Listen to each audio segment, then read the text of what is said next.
Hey, Brian. Hey, Elliot. What's the talk of the table?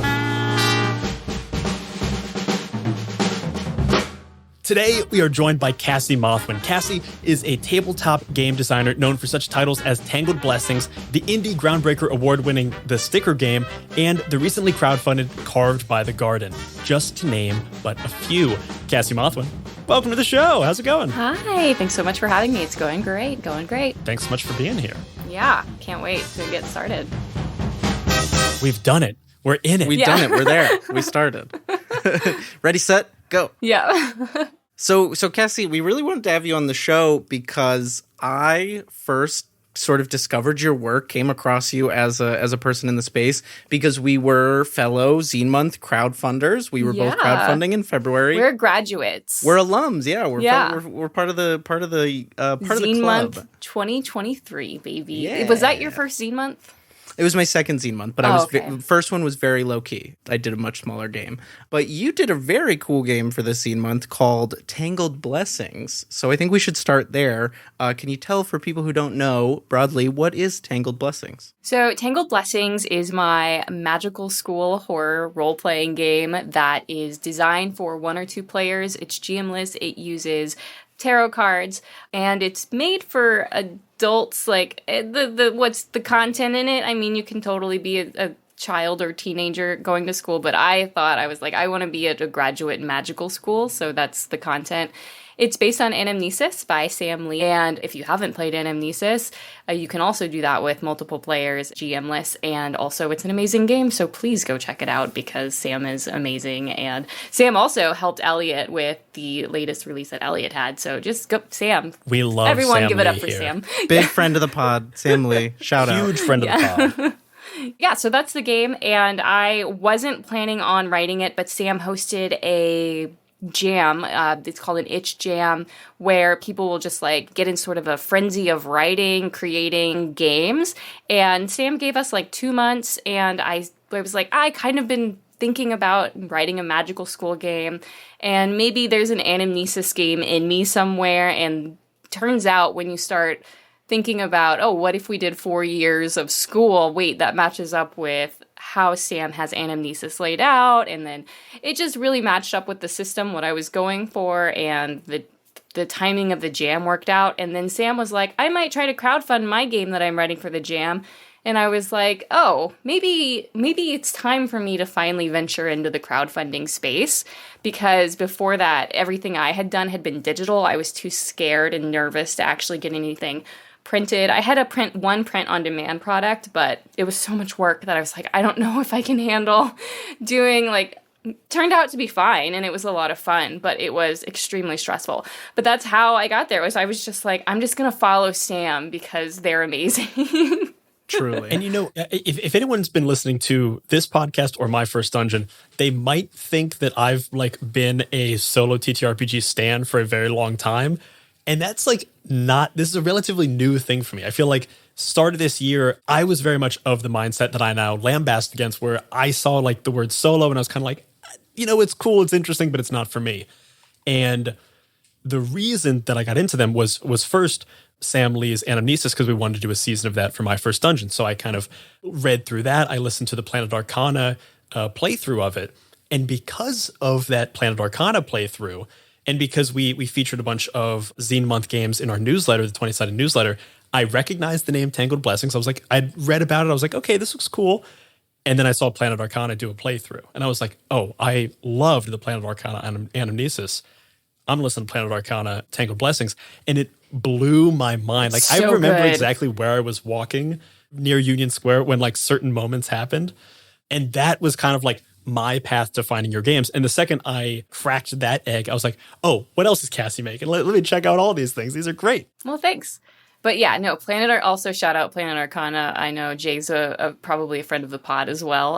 But Absolutely. Yes, Planet Arcana did an incredible playthrough of Tangled Blessings. Amazing. And the Planet Arcana playthrough really highlights this aspect of Tangled Blessings I want to dig in on, which is the way that you obviously this is based on Anamnesis, but you broke the mold a little bit with this introduction of the rival. And I want to kind of hear maybe what the motivation behind the rival was and how you cracked that design aspect? Sure. So one of the things that I was going for was I was looking for look, everything I do is self-indulgent because it has to be. I wanted more dark academia books, and what I mean by that is books about people in their 20s or 30s that were going to school, that were studying, that were drinking coffee or tea in the library and burning candles and like having adult conversations, not teenagers. I don't know. I was just like, I was tired of the teenage, but also I wasn't finding any books that fit that. So I was like, what if I created a game where people could make these stories for me that I could indulge in? By the way, people have sent me their playthroughs of Tangled Blessings, and I've just like devoured every one of them. So mission accomplished. Hell yeah. But one of the common tropes that I love in the dark academia genre is the idea of the rival. And you see the rival in almost every school story. Sometimes it's a bully. Sometimes it's a romantic interest. Sometimes it's a best friend. Growing up, one of my favorite books was called The Great and Terrible Beauty. It is set at a boarding school, and it's about 4 girls and them growing up at this boarding school, and there's magic involved, and they are rivals of each other. And I couldn't necessarily do a 4-player situation, but Anamnesis, one of the functions and mechanics of that game is quote-unquote remembering your shadow. So it's a game where you don't have your memory and you recall who you are and what made you who you are and where you ended up as you play the game. And at the beginning of the game, you draw a card that represents your shadow. And as I went into developing Tangled Blessings, I was curious about how I would bring that piece of anamnesis into Tangled Blessings, because I thought it was such a cool mechanic. Because as you play, you're supposed to reference the shadow to help give life to your memories. And I thought, that's so cool, but I don't want to just be like, remember your shadow in Tangled Blessings, because it's not as interesting. I wanted it to fit the setting a little bit. And I was like, wait, I have this. I remember sitting up in bed. I had already been telling my husband a little bit about this project. I was like, oh my God, the shadow's going to be the rival. But he didn't play Anamnesis, so he had no idea what I was talking. So I just out of nowhere, at like 11:30 at night, I just sit up. The shadow will be the rival, and I'm looking at him with like these frenzied eyes. Like I've got to write this down.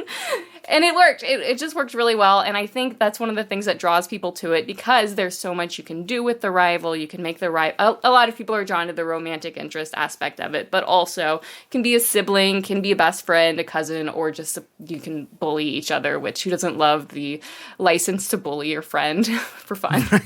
I really love the visual of you sitting up in bed, running to a manual typewriter and just typing Shining style, the shadow is the rival, the shadow is the rival, the shadow is the rival. That's a lot more interesting than grabbing my phone and then the notes app. It's honestly somehow creepier if you would just kept doing it in the notes app and your husband just like looks over and sees like pages of just the shadow is the rival with no punctuation. So one of the things we've been talking about a lot on this show, and specifically recently because of our Project Echo season, we love solo games, but we want more people to kind of get involved in them. And we love the idea and kind of like the messaging that solo doesn't necessarily mean alone, and taking something like Anamnesis and making it a 2-player game, because it kind of already had all the bones of a 2-player game in it, is really exciting to us and fun. And I know, Elliot, I've mentioned this before, that you had a couple of friends who reached out to you and said they like got Project Echo, which is, a classic solo game, and we're going to play it with a group of people. Mm-hmm. I'm curious about your thoughts on where solo games are kind of going, because we've definitely seen them tick up a lot. And like, I feel like every Kickstarter we've looked at, we saw this in Eat the Reich and in, was it Vesson? Vesson just released solo rules, yeah.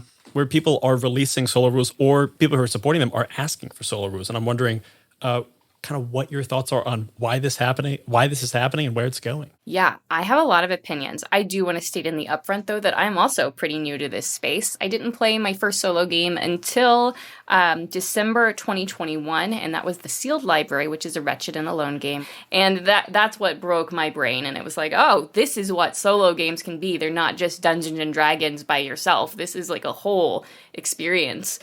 And so that's where I was like, oh my God, my life has changed forever. There was before the Sealed Library and there's after the Sealed Library. And I think a lot of people have had a similar experience when it comes to solo games. The first one you play is always going to be like this little special nugget. Anyway, I think with the pandemic, we saw an explosion of solo games because people couldn't play together. And I think we're also seeing that people are still struggling to come together. And in an increasingly online world, I don't always want to sit at my computer. And it's easier to play solo games away from my computer. I don't have to when I bring up the computer, I mean playing RPG games in Foundry or Roll20. I already sit at my computer all day for work, and then to go into another 3-hour RPG game at my computer, it's just not ideal. So sometimes having that RPG experience where I can just go to the library or the cafe and just have a little moment to myself, it's amazing. In terms of where do I see them going, I think they're just going to continue to grow. They're not new by any means. They have quite a varied history. I know there was someone who was putting together a history of solo RPGs. I was actually just looking up the history of them myself, and I don't know if they ever finished their article, but they had traced them back to the 80s and 70s. There had already been a pretty good tale. So I think we're seeing what I would call a resurgence. And I think the more technology supports it, the further we're going to get. But also there's that line of when does it become a video game? Sure. So it's how much should this app help me versus how much is this just a visual novel at that point? And I mean, that's something I've kind of been playing around with in my head as well. There's just a lot of overlap. I don't think it necessarily matters, but it is just something to think about.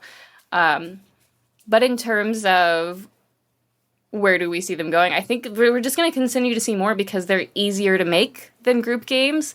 You don't have to play test as much because, I mean, you just don't. If you're making your game for a select group of people, and if they don't like it, they don't like it, Whereas when you're making it for a group of people to play, I feel like you have to play test a little bit more because you have to understand how the rules work together and how people interpret those rules in a group setting. But I just feel like it's easier to make a solo RPG, just like it's easier to write a novel than it is to probably create a movie, because you need so many more people for a movie than you necessarily do to create a novel. That's a lot of rambling to say. I think the door is wide open.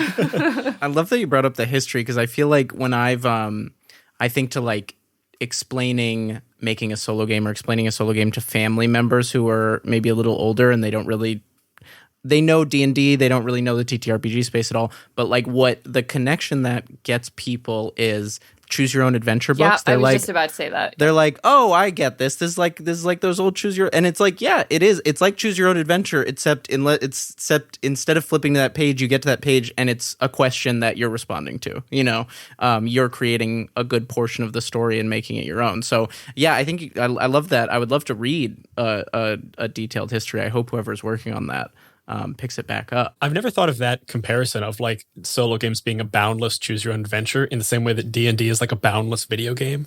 You should look at the Cthulhu solo rules. Even if you're not interested in Cthulhu, theirs are extremely close to choose your own adventure. You make an actual Call of Cthulhu character. You use the character sheet. They have a bunch of free ones you can look at. And then depending on your role, whenever you make a test, you turn to a certain page and you read the outcome, and that's how you move through the story. They have really good reviews as well. People really enjoy them. The closest thing that I got to with solo games before I kind of dove into Anamnesis and now a bunch of others is I was really into, for a brief time a couple years ago, text adventure games, old school Zork and Hitchhiker's Guide to the Galaxy, where you'd what do? I pick up the sword, I turn left, that type of thing. And there's actually a great, man, I haven't played it in a while. I'm glad we talked about this because it reminded me how much I like this game. There's a TTRPG-esque kind of thing called Parsley that is essentially just a text game, but written as a book. So it's just, it's got a bunch of maps and then questions that you ask your players. And it's just, what do? I turn left. I grab the fishing pole. I put the fishing pole in my pocket or something. All right, send me a link. Fun. I need to That's look a at very Parsley cool is very book. cool. Yeah. There's also, Please. there's a bunch of adventures in it that are longer and they're actually fun to play with a group. But there's one in there that it's 4 pages long. And the whole bit of it is that there's a goat that's on fire on a subway platform. And Yes. there's like 5 Please send questions. me the book. Oh, it's very fun. I need this right now. It's great. We'll put the link in the description. We'll send you the link as well. Great. Yeah, I got to take a look at this. That sounds amazing. The other thing I love that you said, Cassie, was talking about this question of like technology involvement and like pushing the boundaries between video game. I mean, like VTTs, like virtual tabletops to a certain extent, start to push that boundary. We see a lot with things like Tailspire, I think, is like the real 3D one. But one of the big things we wanted to talk to you about today was I think you're doing something really innovative and interesting with bringing technology into solo gaming with the sticker game, which is an audio-driven game. Can you talk to us about what the sticker game is? Yeah, I feel like I should say in the upfront, it's not really a game. I didn't know that when I named it. There's really no mechanics to it. There's no losing or winning, so I feel awkward calling it a game nowadays. But in the moment, it felt right. I didn't really know what else to call it. But today, I call it an audio drama narrative journaling experience. It sure rolls off the tongue really well. It's going to catch on for sure. So you don't have a character sheet or anything like that, but you are role-playing, so I hesitate to take away the role-playing aspect of it, but it is an audio experience, to put it succinctly, I guess. It has 42 tracks, and you are a researcher. You've been tasked with using your sticker collection. This game was created for people like me who buy a bunch of stickers or find themselves with a bunch of stickers and never have the courage to put them anywhere. So you have been tasked with using your stickers to influence another universe. And whatever stickers you use are what influence this universe in a weird way.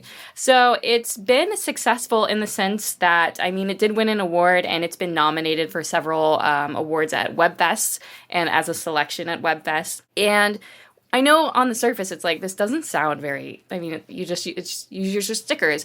Why couldn't that just be in a journal? And that's one of the reasons I decided to go audio, because I felt like if I just made it into a journal, it would just be an activity book and people wouldn't feel as geared up to participate in the experience. I wanted it to feel like someone is telling you to put your sticker here, because if you don't, the version of you in this other universe could potentially die. So it feels a little bit more real, I think, and that's why I wanted it to be audio. I wanted it to be like there is the GM there, but also I just didn't think an activity book would nail the theme I was going for. It's so hard to explain without giving away what makes it so magical, which means it doesn't sell well, but I promise it's magical. It sounds, I mean, everything you're describing sounds like the word game fits. I mean, based on there is the breadth of tabletop. A game over track. So we thought about having a bunch of different tracks you could go to, like different choices you could make. And if you make a choice here, like you'll play this track or you'll play this track. And it got really complicated really fast. So we only have one track, and it's if you just can't get yourself to put 3 stickers down. After that, you have to play the game over track, which is just like, wow, you really couldn't use your stickers? Good work. So that's the only losing aspect of it. But otherwise, there's a role-playing aspect to it, and it's very cool. You can play some audio from it if you want to for your podcast. Oh yeah, we'll drop right here. Affix, you can't be serious. Are you sure you don't have a single sticker somewhere in your massive supply that you could use? Not even one?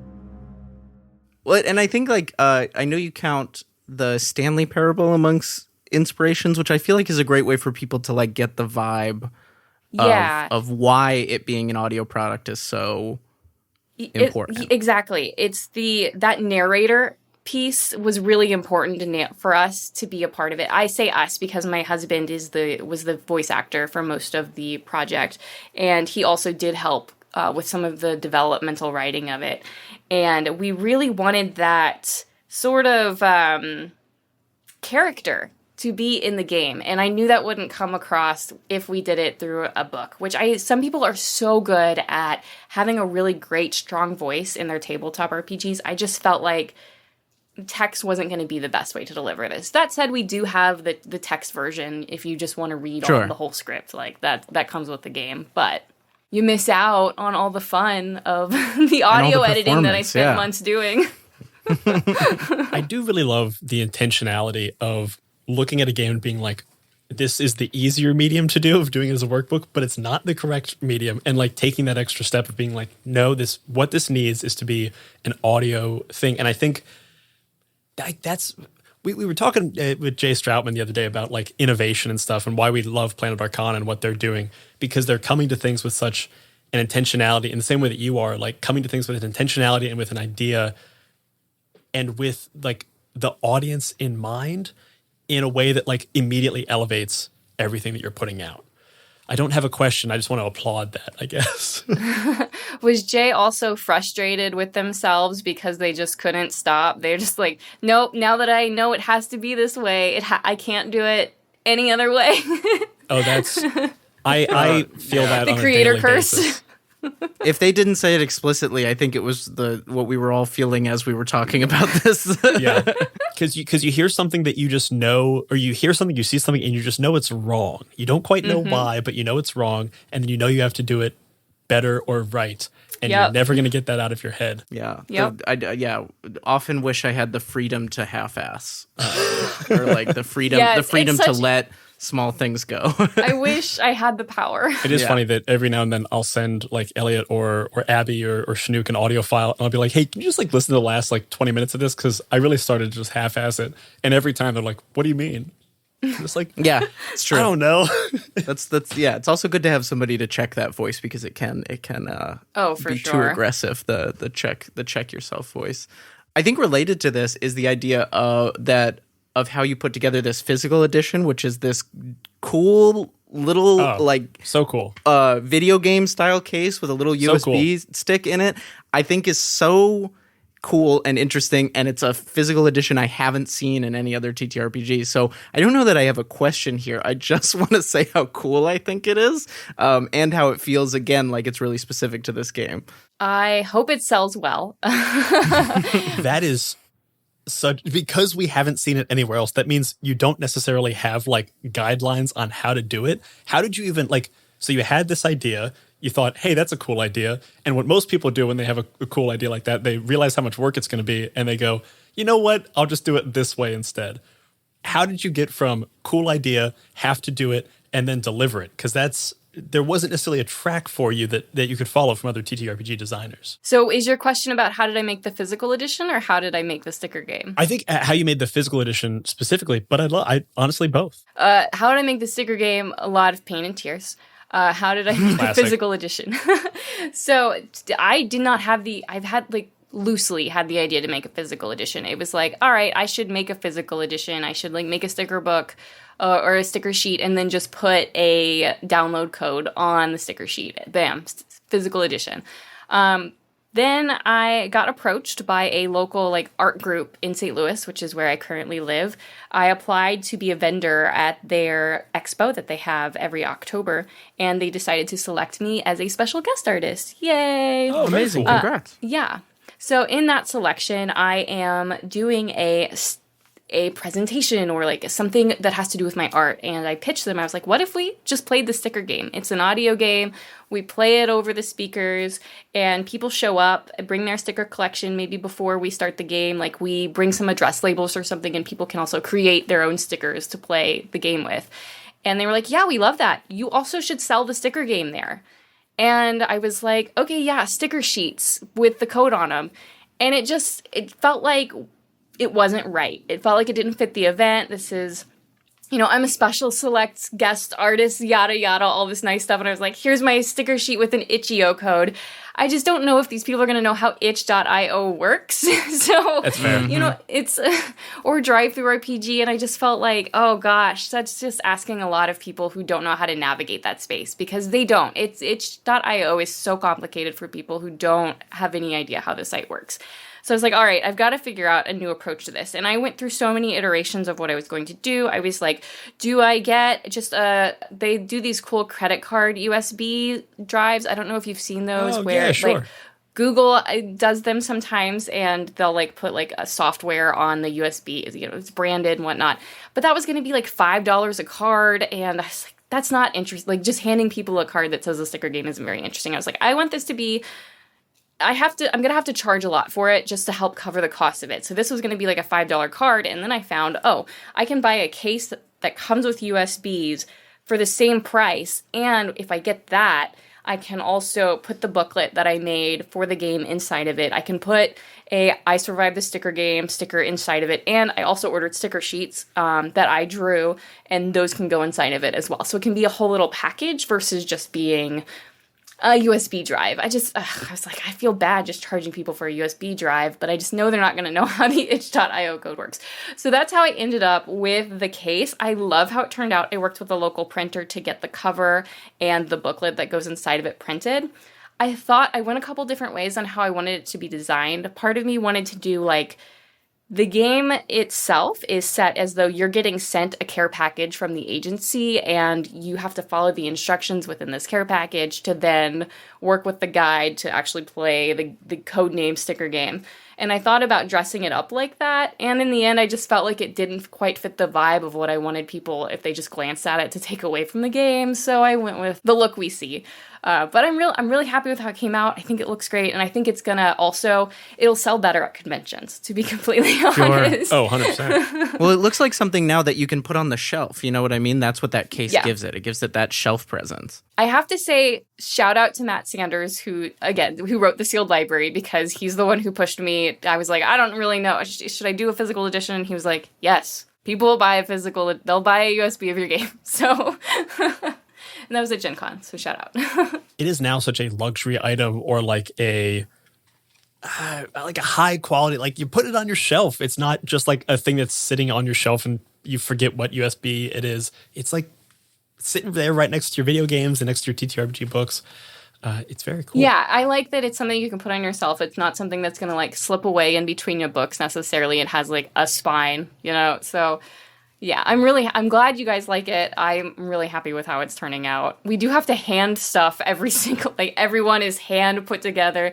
The labels put on the USB. We're sliding the files over. So it is a very manual process, but there is something with that I feel like anyone who picks up a tabletop role-playing game, or picks up, an actual play podcast, or picks up really any type of media with which they're meant to interact, there is such an activation energy to doing anything new, like picking up a new show, picking up a new book, picking up a new actual play show, playing a new game, especially. So many people are stuck on just playing D&D. And when they can pick up a thing and immediately see there's so much work putting into this, this was done intentionally, this was done with me in mind, look at how cool this thing is, I've never seen anything like this, what is this?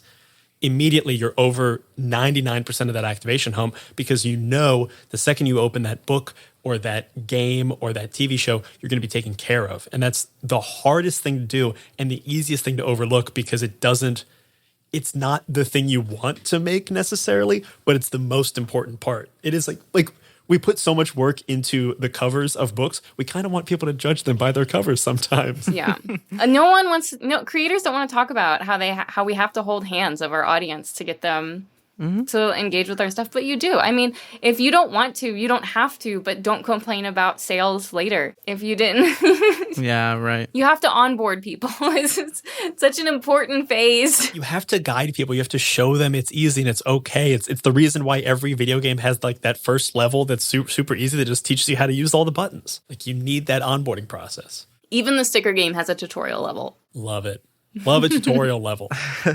I have to say that I feel you so much on the stuffing and stuff yourself, because the biggest mistake, though I'm happy I did it with Project Echo, was making it a multi-piece game, because then that meant getting all the pieces shipped to me and, gluing bookmarks into the back of the book and wrapping everything up in red twine. Yeah, I'm very eager to make a book that's just a book next, maybe before getting into a multi-part thing, as much as I did love that in the end. But yeah, I did candle boxes for Tangled Blessings. Yes, you did. You did special edition, these really cool boxes. Yes. 40 was too many. I will say that. 40?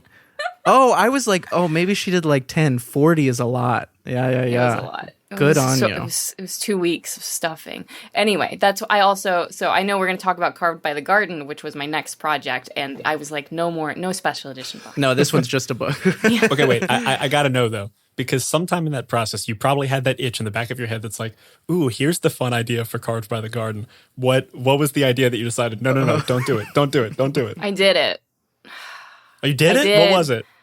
I kept it simple, though. I did Jenga blocks, wood carved Jenga blocks. Oh, yes.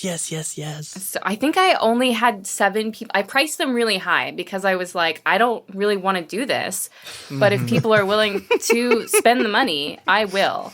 Because it was more so like, I don't want to do this for as little as I made on the candle boxes, because it was just so much time. And not that like making money is my goal, but that it was to help fund the project. So it's like, if I'm going to do this, it has to really help fund the project. Yeah. So I'm doing, and I'm still figuring out all the specifics of like getting the sized box order, but people could order them in 3s, Jenga blocks they'll all be unique, and they're all wood burn, and they come with one unique prompt that isn't in the actual game. And then I also did a full Jenga tower, which did sell. So I'm going to be wood burning a whole Jenga tower. That bastard who bought it. First backer. First backer? That's excellent. I'm excited to do it. It'll be fun. It paid for the wood carving kit. Like, I was using a very base craft one, and I priced the big Jenga tower enough to where I could afford an actual wood burning kit. So I'm like, great, thank you. This has funded everything I wanted and more. Yeah, and that person will treasure that tower. Oh, I hope so. That's true.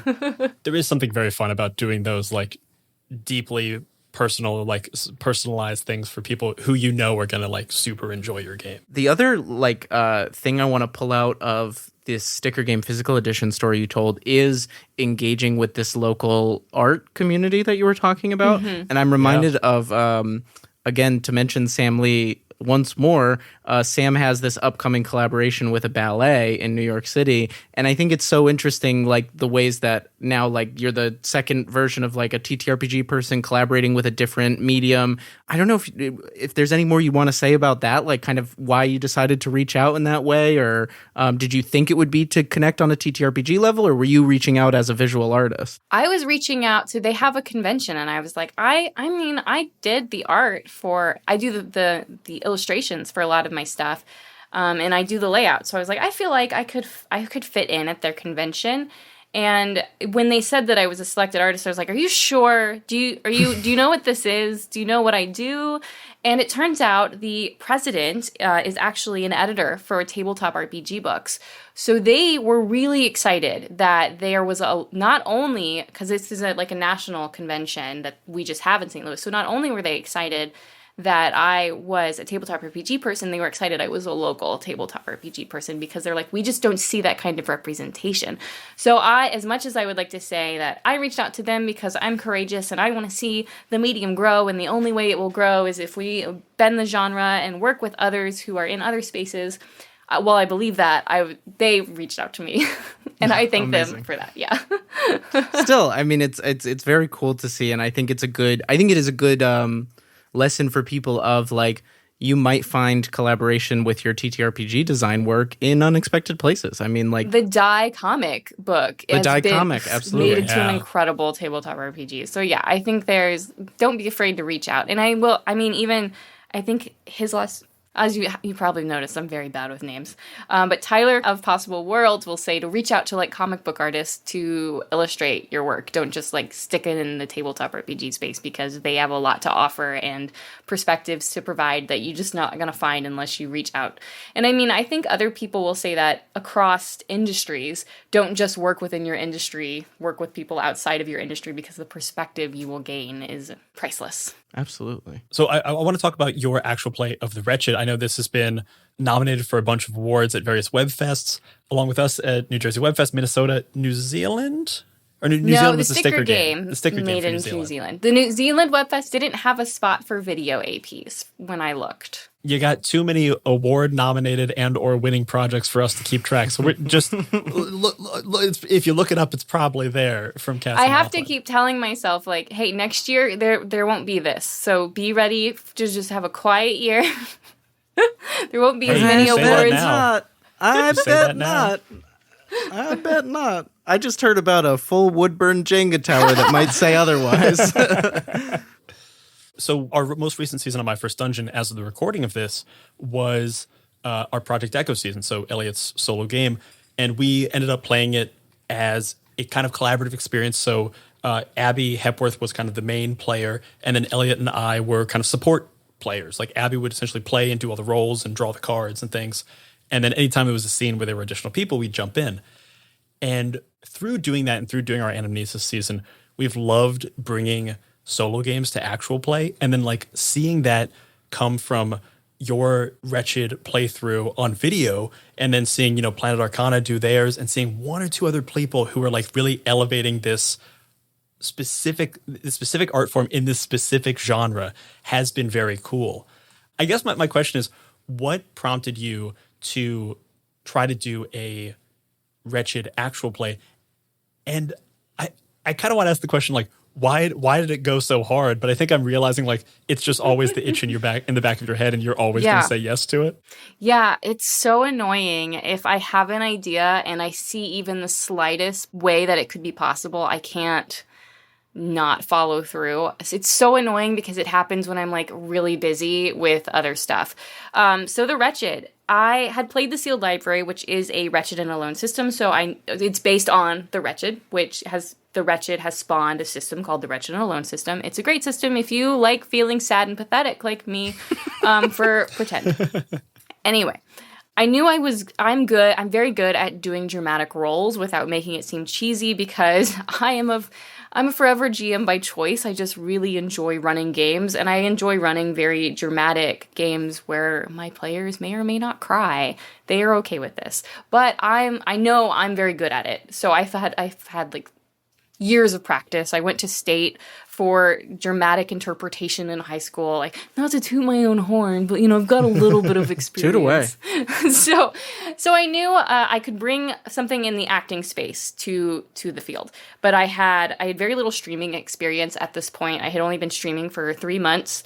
I had no green screen experience, and I hadn't read The Wretched. I went into the game without knowing anything about the prompts other than it was probably based on Alien and other space horror. But I felt confident in doing it because I knew that I could trust Chris Bissett, the author of The Wretched, to have great prompts. I just knew I could trust them. And then I knew enough about space horror that I felt confident enough that I could rely on myself to come up with interesting responses to their questions in the game. And then I also knew the system would enable me to allow a one episode situation where I wouldn't have to worry about creating a series. It would end, and I was confident enough in myself too to be able to provide an ending that kind of felt okay, even though it's like a randomly generated ending, basically. If you haven't played The Wretched, it's played with a Jenga tower, or if you're not familiar with it, and when the Jenga tower falls, or you draw 3 kings, or something else happens, you die, usually, in those games. So that's what happened, is I ended up drawing 4 kings, and I streamed it live. So it was just, I think I'd seen a couple TikToks at this point that were like about, hey, if you want a green screen in your video, go to Dollar Tree and buy green tablecloths. And so Brian and Elliot can see the room I'm in right now. I hung a tablecloth on this door and opened it, and I hung a tablecloth on the wall behind me, and that was my green screen. And I think I also set up some poster boards that were green. And so this whole room just became like green in Dollar Tree stuff. And I just was like, all right, I think I can do this. And I haven't done it again, though, because it was so much work. I did do a stream of Galatea by Kaya. SJ Kaya, and it's an amazing game. I haven't promoted that stream at all. I think I did great. I did great, but my costume came over very poorly in the video. I think the lighting is just really bad, so I hate how I look in it. So audio only, just listen to it. But it's a great game, and I think I did a great job in that one as well. But basically, it was like, I had a vision. I knew I could make it work because I knew the setting was so specific. I knew I could figure out visuals pretty easily, and I knew it could be contained within a couple hours. Was like, I knew enough answers to questions that I could build it out from there. Whereas I feel like a lot of solo games, I don't know the answers to those questions, so it's harder to create that experience without spoiling yourself on what's there. And then I feel like, not that it's inauthentic, I just feel like my response to it wouldn't be as authentic as I was going into The Wretched. I think that's why it's so good, though, because I did go into it without knowing much about it.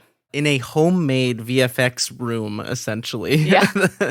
Covering, it was making so all the hot, surfaces too. green. I did that in the middle of summer, and we were in the second floor of an apartment. I was like, all the green screen, we had to turn off the AC because the vent is right behind me, and it was blowing the green screen. I was committed to the art, though. So you were experiencing like real abject horror. Yeah. That I'm sure helped. I was wearing a whole bodysuit, too, a whole spacesuit. Oh, God. Yeah. I was committed to the bit. No, I always go hard. Always 110%. Elliot's heard this story a million times, but there's a cafe in the West Village that I like to work at, and above the bathroom there's a sign that I absolutely love that says, I think they attribute the quote to Edgar Allan Poe. I don't know if it actually is, but it says, "Go look a fool, 'tis the secret of a wise man." And I love how often it is true that like the projects you go into with the most ignorance and naivete and like, I'm gonna make it work no matter what, are often And the ones fuck it. that that fuck it, whatever happens is gonna happen. That's my are secret the ones to that success. end up working. Yeah, you just gotta say before every product, just fuck it. Go. Yeah, there's an arrival point. It's something my brother and I have always said, and I think he probably said it first, is like, I've arrived at fuck it on this thing. It's like, I was really worried about it, and now I've arrived at fuck it. I love that. I don't think I've ever said that, but I've had that You moment. felt it. Yeah. Yeah. It's a station that you get off at a certain point. I also like, Brian, you saying that Elliot has heard this story a lot. Like, I don't hear it when we're recording, so that at this point, consistent listeners have also heard it a lot. That's true. I think the past like 3 or 4 episodes that we've recorded, I've said this same thing. Yeah.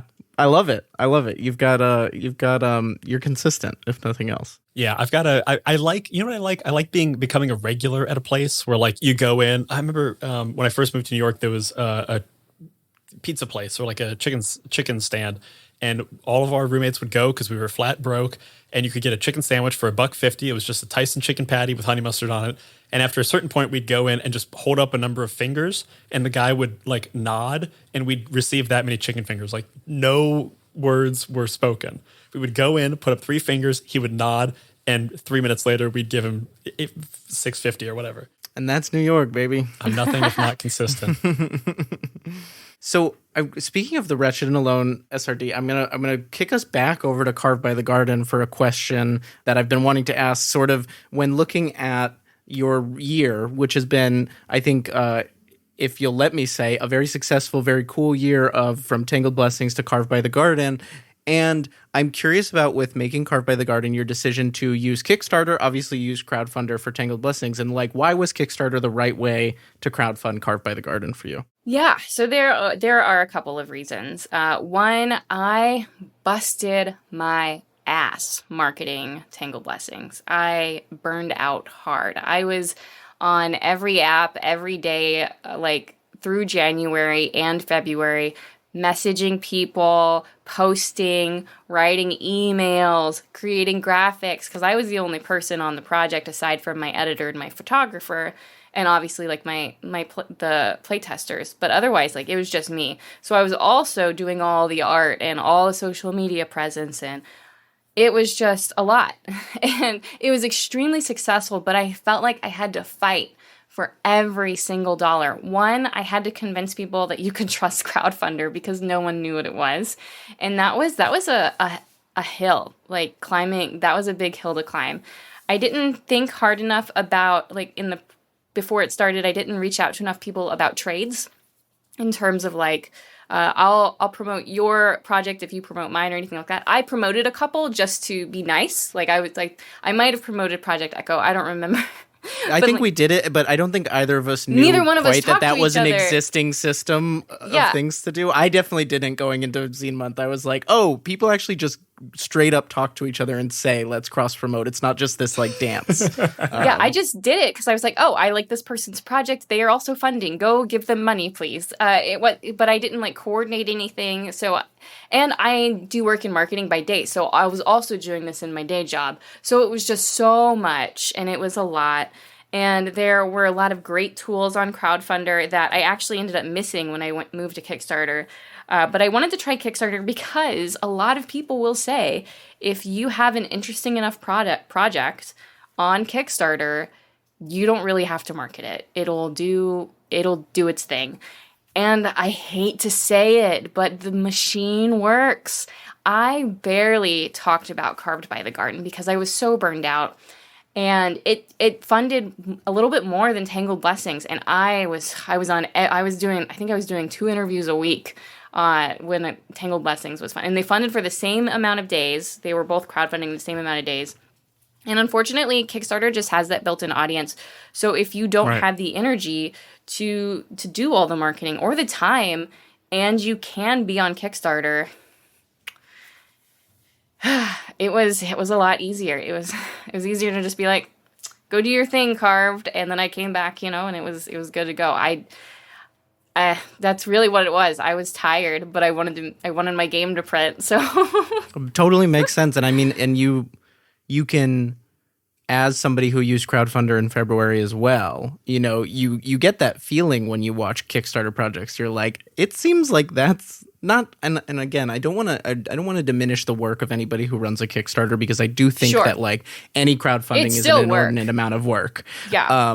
But it was easy, especially this past February, to be experimenting with Crowdfunder and watching people like shoot up on these Kickstarters. There is that the machine works, like you said. And it's got this innate discoverability built into it. It's a very clean app that people know how to use. They know they can trust it. And, Crowdfunder might build that level of trust. I know that I went on the platform recently and it's changed a lot, the user interface, since I used it back in February. So maybe they're making steps, but no, I totally hear you. And I think that that's like a super valid reason. There is also a little bit of a problem with Crowdfunder that I'm leery of, and that is that it uses PayPal directly to you. So it connects to, like, your account connects to mine. There is no middleman, which at first I was like, that's great. But also there's like a privacy issue in there. Also, and I don't know how many people are aware of this, PayPal has a pretty strict 30-day pre-order policy. So if somebody purchases something from you through PayPal and you don't deliver it within 30 days, PayPal is likely to refund that money. It did not happen to me, but I have heard they've started getting harder on that policy. So that's something that I was also aware of. Even BackerKit reached out to me because I put Carved by the Garden up for pre-order on BackerKit, and I was like, oh, I'll activate PayPal because I was just in the flow of things and I forgot. And they were like, are you planning on fulfilling pre-orders within 30 days? Because if not, you might have a problem with PayPal. So it's also that aspect, is there's nothing built in to protect creators on Crowdfunder, at least when I used it. So those were some of the things I just was like, I'm a little leery of this. I think it was great for Zine Month, but also I really wanted to also know what the Kickstarter experience was. And because I just feel like it's kind of a rite of passage. I just feel like so many people, when you go through Kickstarter, there's a lot you learn and you can take that knowledge to other platforms and whatnot. But I wanted that rite of passage at least. I think those are good, very practical watch-outs for people as well. I didn't know that, having used crowdfunders, and didn't luckily experience any issues in that way either. Yeah, I didn't either. And technically, they're not buying anything from you, but you have to argue with PayPal about that if it ever does become an issue, and who knows who PayPal will side with. So, and you mentioned that there were some tools on Crowdfunder that you missed going to Kickstarter. What was positive about Crowdfunder? Scheduling updates. You can't schedule updates on Kickstarter. So one of my favorite things to do on Crowdfunder was the night before, because I work during the day, I would write up my little update, I would upload my images, and I would schedule it to go out at like 7:30 in the morning. Not on Kickstarter. You have to either have it saved somewhere else, but then you still have to upload all your images separately. There's no scheduling feature, and that was no like draft post either. There's no I think there might have been a draft, maybe. But it wasn't obvious, and I was sure. So it was better to just, there was no like save as draft. I didn't see it. It wasn't as clear cut as crowdfunders, at least. I just really loved being able to schedule and just go to bed. You know, I couldn't believe how much I missed it. I'll add to this sort of thought personally of, I found address collection and especially like address change to be, you know, it's so ubiquitous with BackerKit. And then BackerKit doesn't integrate with Crowdfunder, at least didn't back in February. And that process gave me a lot of stress until packages were out the door and headed to people. And I still have a little stress about it because we have some arriving. Hopefully by the time this airs, everything's arrived. But yeah, the address updatability of BackerKit and Kickstarter is one of its like real strong fulfillment aspects, that partnership. That was another thing I wanted. I also had a little bit of issues with collecting addresses and fulfillment in general. A lot of that, unfortunately, was because of the way Crowdfunder collects that information. And I knew if I went through Kickstarter, I could for sure use BackerKit and at least get a sense of how that process worked. And having their support in just building the survey was amazing. It's nice to have, I think I had like 3 people go over my BackerKit survey at BackerKit, and I think I only had to pay, keep in mind I raised like, I think $13,000. I had to give them $200 of that, which isn't much, and then they also collected some on the top of what I've raised since then, which for me, the peace of mind is worth it because it was a lot to do all of that by myself like I said, I burned out really hard with everything. So it was a lot. It was very nice to have that oversight and to have them go in and be like, hey, this question is kind of worded confusingly, so we think it should be this way. We went ahead and updated it, but if you want to take it back, that's totally fine. Here's what you originally had. Just wanted you to be aware. And like them going through and making sure, and like, it was really, really nice to have that. Sorry to go on a tangent about that. No, not at all. We very recently talked to Jay Stroutman, your friend and ours. Yes. And shout out to Jay. Shout out Jay. Shout out Plan Jay Marcana. also helped with the sticker game. So. Hell yeah! I had that.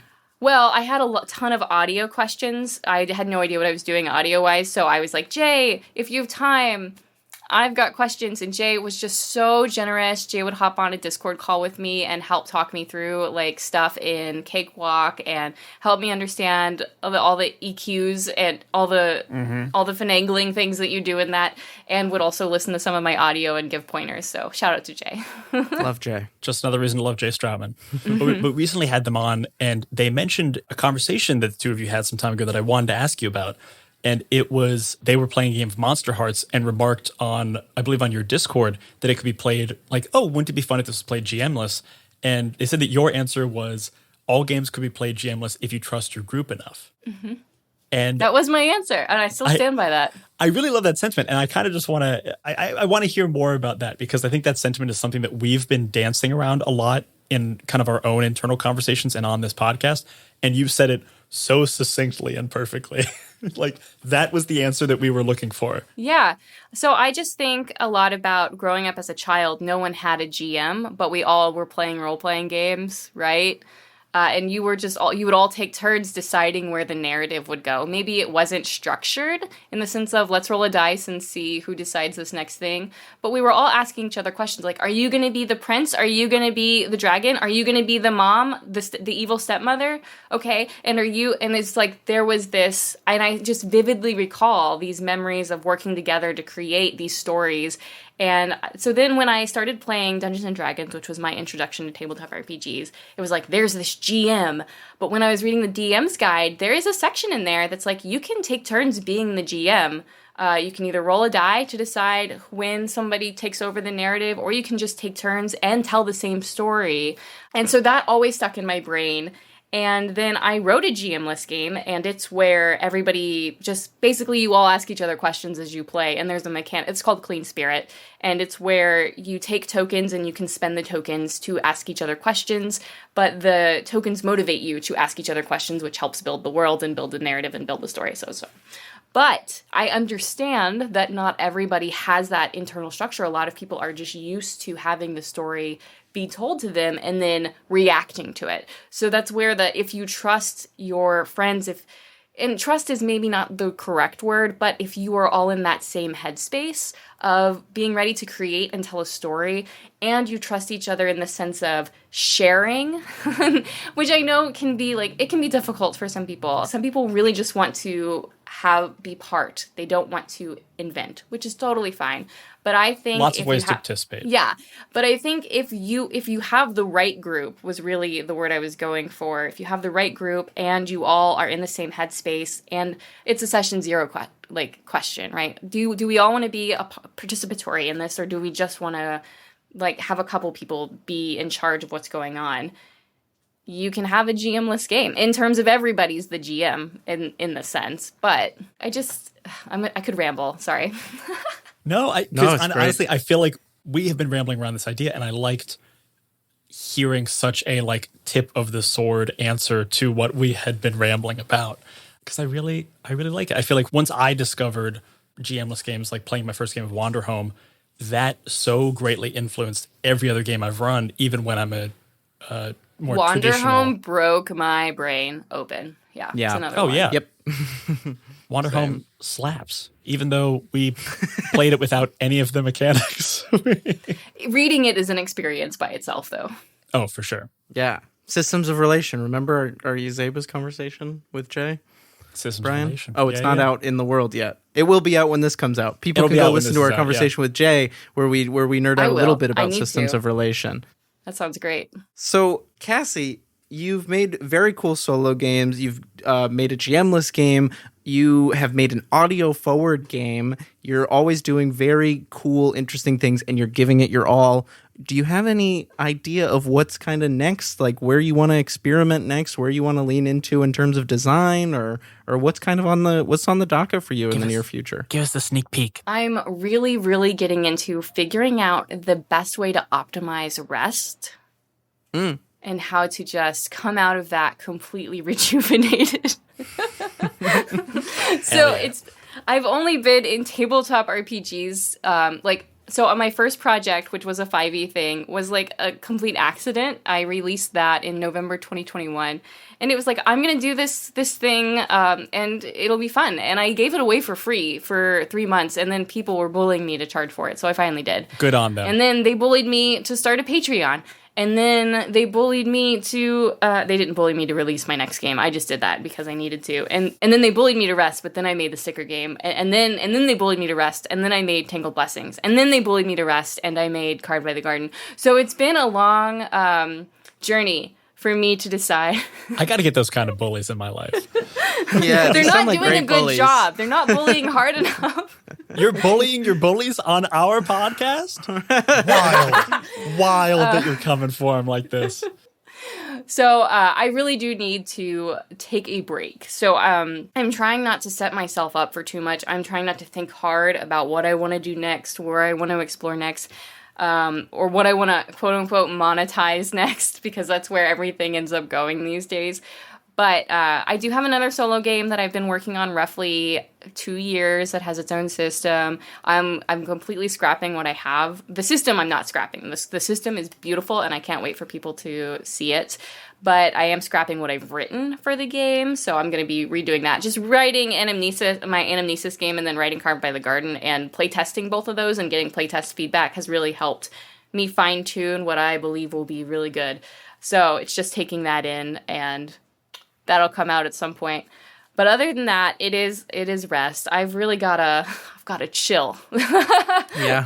That is the healthiest answer we've ever had on this podcast. I think that is an extremely healthy answer. And my unhealthy brain, when you said I'm figuring out how to optimize rest, I was like, oh, a game about optimizing rest? Like, what would that look like? Did you mean rest as a mechanic? I'd literally, my brain was trying to figure out what game you could be talking about. Interesting. Yeah. I was like, a long rest supplement? Yeah. Very healthy answer. I hope you figure it out. And if you find the secret, let me know. I'll tell you at PAX. Because November is supposed to be my rest month, but we'll see. I love that Elliot was so close to saying, if you find the secret, be sure to monetize it. That too. Although people have tried with that. I think that's just a spa, right? I think it's just money. Yeah. I think it's just having money is how you this is optimize true. rest. This is true. I would love to optimize my rest. You know what I mean? Jeez. Cassie, thank you so much for being on the show. We got one more question we'd like to close out with, and that is, what do you bring into the table? So what is a person, a game, a show, a resource, really anything in your world that you would like put on the table and recommend to the space right now, whether it's TTRPG related or not? I just read a game called The Last Flight of the Pandora. I picked it up at Gen Con. It is by Two Pancakes, and it is a great zine. I'm so impressed with this game. You can also pick it up on itch.io. It is a single session game, which is what I've been searching for. Also check out Hunt by Spencer Campbell or Gila RPGs, also a single session game. Hunt is I've been excellent. looking for more single session games because I get really bored of running the same system over and over. And I love games where the ending mechanic is sort of built in. I touched on that a little bit with The Wretched. And so Last Flight of the Pandora is a game that takes place on a spaceship. It is a group game. It does require a GM, but almost no prep because you find out what the game is, what the problem is, and what the triggers are for each act. It has all these different scenarios. It blew my mind. It is so incredible. There's so much playability in this game. They did a great job with the art. The mechanics are so easy. The pick up and play is so fast. I'm so impressed by it, and I haven't seen anybody talk about it. So check out Last Flight of the Pandora. And we'll be sure to put that link in our show notes so everyone here can go check it out, along with Hunt by Spencer Campbell and Gila RPGs and everything else we've talked about in this show, because we want you guys to find it. If you want a solo RPG, check out Rune by Gila RPGs. Also very good. Okay, sorry. Hell yeah. We talked about so many solo RPGs, I felt like I had to give Rune a plug. It's so good. Honestly, I read Elliot had been like talking about Nova and the Lumen system for a while, and I'd just been kind of putting it off. And then finally he just gave me Nova to read, and I was like, oh, this is amazing. And then I picked up Hunt and Gen Con. I was like, oh, I just love Spencer Campbell is what it turns out. I just it's a short path Spencer to, Campbell. Okay, now I'm a fan of your work forever. Okay, cool. It's excellent. Spencer, we love you. Cassie, thank you so much for coming to the table. Thanks so much. You want to tell people where they can find you online if they're looking for you? Sure. You can visit www.cassimothwin.com, where you will find my projects, as well as links to probably my socials or some other thing that I'm up to. I'm on X, formerly known as Twitter, as well as Instagram, the Blue Sky, and Tumblr, and Facebook. But join my mailing list because it's small and I need more people on it. So cheers. And if you want more gaming content from us, you should check out the 20-sided newsletter or head on over to the Many-Sided Media Discord, where we're going to be talking about all of our conversations from Talk at the Table, as well as all of our seasons of My First Dungeon. Those are both linked below in the show notes. Rate, review, and follow wherever you get your podcast, because it really helps us out, and it just makes us feel all warm and good inside. And last but not least, that is what the table is talking about. Bye-bye, everybody. Bye. Bye.